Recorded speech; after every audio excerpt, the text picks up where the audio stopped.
A section of tour drivers in Coast Region led by Voi Adventures have expressed relief due to a rejuvenated tourism sector.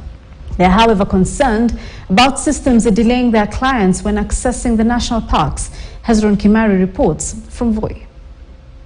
Well, as tourism sector gets to high season, tour drivers in Coast Region led by Voi Adventures have expressed their happiness in the booming of the sector, but also they have raised some concerns in relation to the sector, especially areas where the clients, they take too much time in paying in the national park. And now we'll be getting an opportunity to hear some of the sentiments by the tour drivers here in Voi. The industry is doing very well in Savo East and West, and whenever we have like a fleet or something like that, we help each other.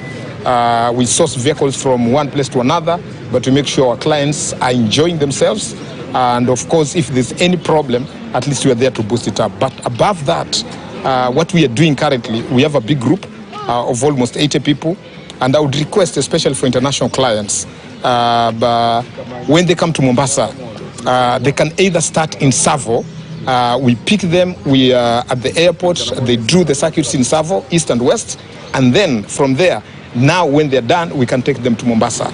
So it doesn't have to be like they start in Mombasa and then they finish up here and then they go to the airport. No, they can start from here, they finish up in Mombasa, and then they come to the airport, off they go. We normally call them pre-book safaris. So for the agents, especially European agents, we can do that. We can work together as Voi Adventures.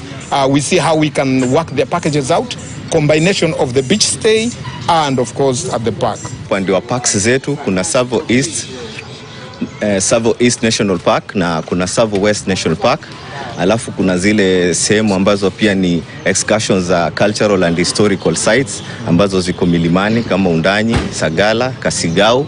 Kuna wale ambao wanapenda pia birding, ambao pia ni wanapenda mambo ya kuangalia hizi ndege. Hizo zinapatikana sana sana katika forest zetu za Taita kama Ngangao, Chawia na Sagala na Mount Kasigau.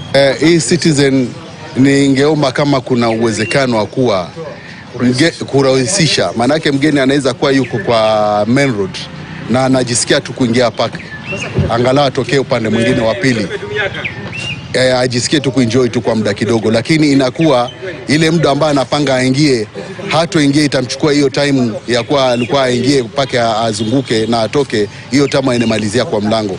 Kwa hiyo tuna lose wageni wengi tu. Na uwezi change itinerary kwa mgeni saa hiyo, pengine ameamua ametoka Savo West anataka kwenda Mombasa, lakini asema acha niingie Savo East nione.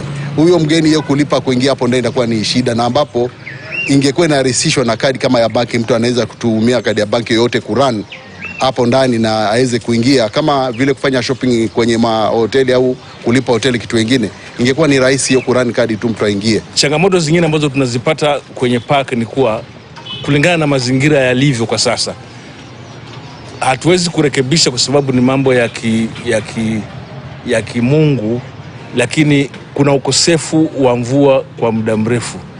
Kwa sasa hivi waterholes zote ambazo ziko Savo ni kama zimekauka. Kwa hivyo wanyama wanapata tabu kwa upande wa kunywa maji na chakula pia. Kama kungekuwa kuna njia yoyote ya kuona kama kumechimbwa visima ambavyo wanyama watakuwa na urahisi wa kupata maji, kwa upande wangu naona ingekuwa ni msaada mkubwa sana. Well, as you've heard from the tour drivers, they are saying indeed the sector is picking up well after the COVID-19 period. But again, they're insisting the government or other stakeholders maybe to support the sector by ensuring they address some of the grievances they have raised. Reporting for KTN News from Voi, I'm Hezron Kimari. Right, from that report from Hezron Kimari, we take a short commercial break here on News Center. We'll be back with more. Stay with us.